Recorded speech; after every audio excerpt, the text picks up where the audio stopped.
Is number one, think powered by a big why. The big why is about having a purpose, a mission, or a need that in turn gives you focus. High achievers always have a big why powering their actions. It's kind of like the day before vacation. Everybody, who in here is taking a vacation or taking at least a weekend off? Almost everyone. You kind of know, you kind of get in that, suck to that vacuum that right before you get going, you get everything done, it seems like. Except my brother. Yeah, except Lance. He's kind of My brother opposite. took a vacation yesterday, and he was on vacation before he ever got there, and I was getting a little irritated with it. Yeah, so you see, but I took care of it. Nicole, I think, is taking care of it. So we'll get him when he comes back.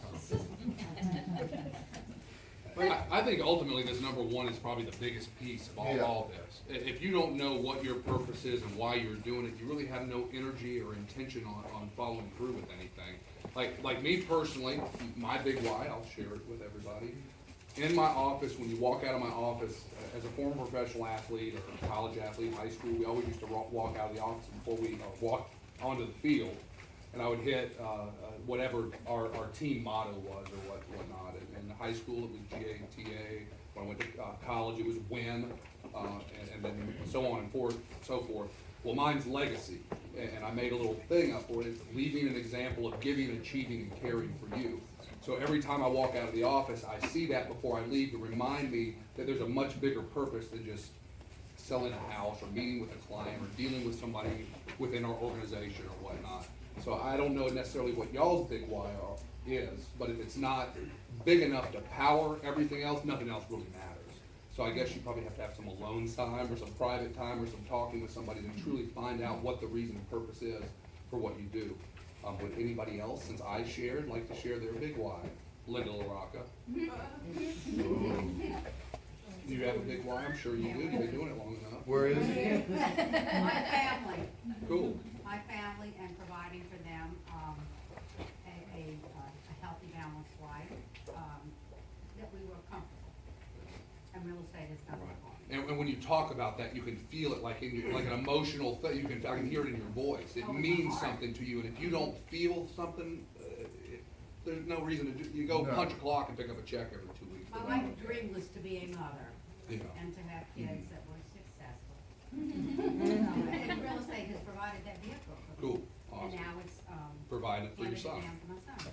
Awesome. And that's the same thing I can say about my big why. My big why has been my two boys. I mean, if anyone ever looks at my Facebook page, you see, other than posting me and him, is all about me and them.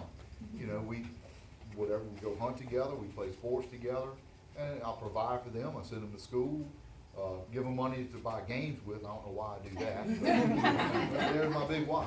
So, and if you don't have a big why, you know, I've heard that's okay. I mean, just kind of figure something out of which direction, what drives you, what gives you that passion to get you where you want to go.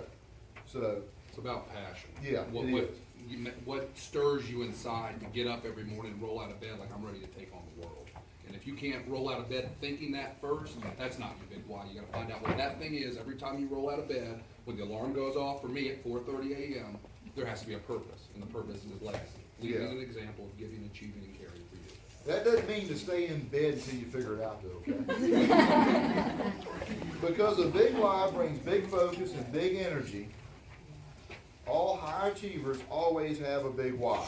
So y'all figure out what your big why is. It could be anything and everything. Just as important, striving to be the best you can be will help keep you from pulling up short and setting for good and letting just good enough be the theme of your life. I'm on page 76 toward the bottom. In the best-selling book that Jim Collins wrote, Good to Great, good is the enemy of great. Few people attain great lives in large part because it's just so easy to settle for a good life.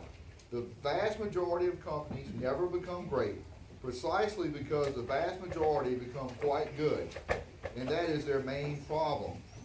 One of the greatest challenges in life is pushing to be our best when we're already pretty good. So Robert Browning is often quoted as having said, but a man's reach should exceed his grasp, or what's a heaven for? So has everyone read Good to Great? If you haven't, you put it on your read list, your growth plan for 2015. Yeah. Wow. Yeah, 2015. we're there already. It's a phenomenal book, and I know, sometimes within my team structure, I'll get irritated or agitated about the little things, but ultimately the little things are what ultimately matter the most, because that's what separate you from good to great. And sometimes William will say, oh, your standards are way up here, and they're down here, and it's still pretty, no, I know where we gotta go, and I need to make sure the rest of the crew's with me. Yeah, Yeah. did we not have that conversation just the Yeah, we other day? had The this reason last why week. the standards are up here is because that's where we're going. Yeah. And then what I turn around and say, I said, I appreciate that your standards are up here, because that's where we need to achieve to be. Yeah. Yep. All right, so, number 2, think big goals and big models on page 78. Big goals and big models, one cannot exist without the other. If you have big goals, then to reach them, you will inevitably begin a quest for big models. Likewise, big models will drive you toward your achievement of big goals. The power behind having big goals is really about the power of acquiring big habits by beginning with the end in mind. The professional habits you build will either empower or restrict you. Big goals are about reaching for your true potential. By focusing on big goals, you will be focusing on developing big habits. Big habits never hold you back. Big goals require big habits to drive big models. Louis, what time do you say you get up in the morning? 4:30 every morning, Monday through Friday. And it was funny, Dion Laplace just stepped up here and she says, your habits are so right. I said, you could have good habits or bad habits. It's which habits you choose to form. And everybody knows the habits it takes to be highly successful if few are willing to pay the price that it takes to do those habits. Yeah. But after a while, it's just the way I am. I get up at 4:30. I get to the gym at 5:15. I listen to my book from 5:15 to 6:45 while I'm working out. I get home, I can tell you exactly the way, and I told Dion, it's not about having a perfect day, it's about having a perfect morning. And if I have a perfect morning, everything else seems to line up, and I have a pretty daggone good day at the end of the day. And I had to beat him. I get up generally around 4, and I get to the gym around 4:45. So, just saying. But also, I go to bed about 9. I was like, what time do you go to sleep? Yeah, I go to bed about 9 or 10. I stayed up late last night to watch the ball game. That was a great ball game. He asked me, he goes, dude, did you watch it again? I said, no, man, I was asleep. No, I stayed up watching. What is amazing is that big goals and big models also have a powerful magnetic effect. They pull us through all the smaller goals along the way. And we see that so often. If you set your goal here, even if you pull up and fall, even if you fall short, you're still hitting some very, very good results. And that's what we're actually about to do. The end of October, we're having our business planning clinic. And I don't know if Nicole shared it with William. The goal for 2015 is to close the most gross commissions earned ever in the region, which is going to be somewhere between 1.3 and 1.5 million dollars. And if you don't, when you set these goals, they call them big, hairy, audacious goals. If they don't give you a little uncomfortable feeling, like it's going to take a lot of hard work to get there, they're not high enough. And that's what I think that all goes back to. Those big, gigantic goals that we're going to be setting in a couple weeks are still going to pull us through some pretty impressive goals along the way, even if we don't hit that 1.5 next year. Yeah, but I told you, doing the math, it's only 33% increase. We can attain that, right, Nicole? 33%. We did that this year. Yeah, we can do it. All right, number 3, thinking possibilities on page 81. And look, y'all, I know this week is maybe seem a little disjointed. We're going through the book, but we got to lay the groundwork about how to think and what the basics are. Next week, the class, you'll have a handout.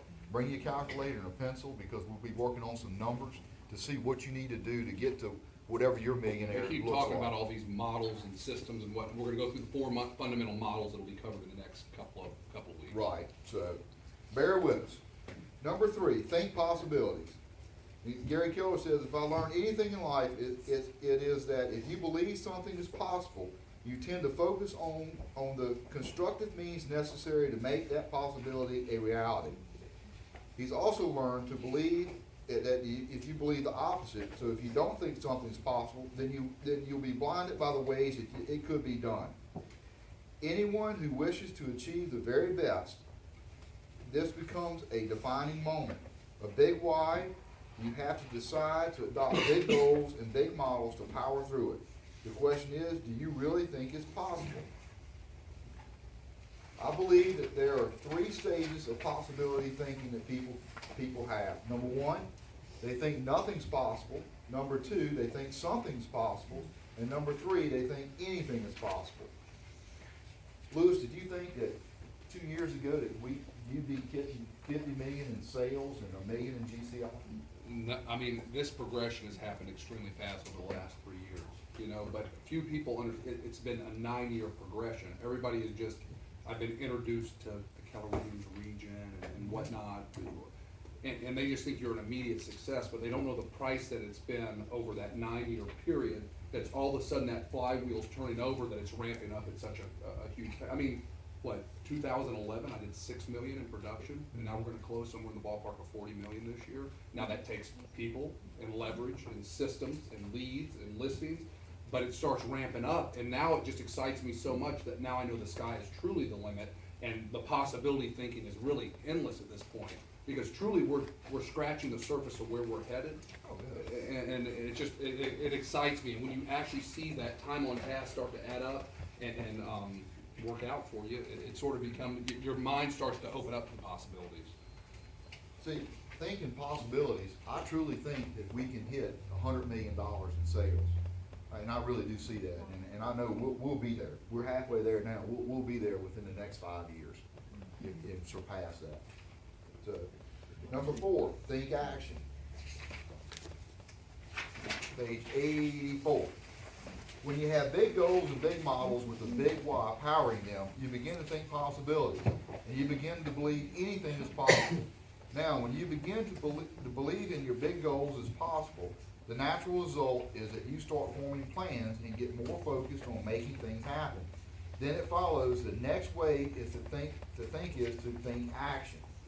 They say the books Think and Grow Rich. Obviously, the first piece is to think, but at some point you have to get off your rear end and start Do action. something, yeah. And you can't just sit here and twiddle your thumbs in the corner and do your yoga exercises and expect it just to happen for you. So there is a piece that you have to think, you have to plan it out, you gotta put the pieces in place, but at some point you gotta shift it down and get going and move your rear end if you're gonna get the thing done. Well, it kind of goes toward the bottom of the page, and we kind of hit on it with Michelle earlier. The problem for most is that they assemble everything they need to pursue success, and then, instead of actually pursuing it, they leave the raft of their salvation on the shore and decide to think about it some more. They hide behind continual inaction while calling it something else altogether. Inaction in the form of additional research, planning, preparation, or more plainly, procrastination. Simply put, top agents know that no action leads to nowhere.